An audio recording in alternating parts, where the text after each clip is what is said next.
आम्ही जर स्वयंपाक करता करता भगवंताचं नाम मुखानं उच्चारलं तर होईल काय, घडणार काय, ते मला तुम्हाला सांगायचंय. पहा, आम्ही इतर वेळा स्वयंपाक बनवत असताना कुणाची तरी निंदा करत स्वयंपाक बनवतो. मनामध्ये कुणाबद्दल तरी चुकीचे विचार करत करत स्वयंपाक बनवतो. कुणाबद्दल कपट मनामध्ये असतं आणि कपट ठेवून स्वयंपाक बनवला जातो. त्यावेळेला ते आमचे चुकीचे विचार त्या स्वयंपाकामध्ये उतरतात आणि त्या एक प्रकारे चुकीच्या विचारांमुळे ते अन्न सुद्धा दूषित झाल्याशिवाय राहत नाही. आणि ते चुकीच्या विचारांनी बनवलं गेलेलं अन्न जेव्हा घरातली आमची मुलं बाळं खातात, घरातले कुटुंबातील व्यक्ती खातात, तेव्हा त्यांची बुद्धी सुद्धा दूषित झाल्याशिवाय राहत नाही.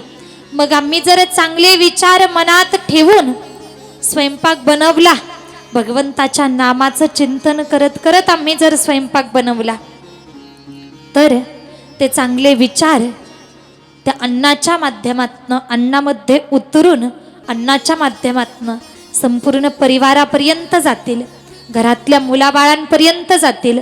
त्यांची बुद्धी चांगली बनेल, सात्विकता त्यांच्यामध्ये निर्माण होईल आणि याही पुढे जाऊन घरामध्ये असणारी नकारात्मकता बाजूला जाईल, सकारात्मक ऊर्जा वाढेल, भक्तिमय भावमय वातावरण घरामध्ये निर्माण होईल.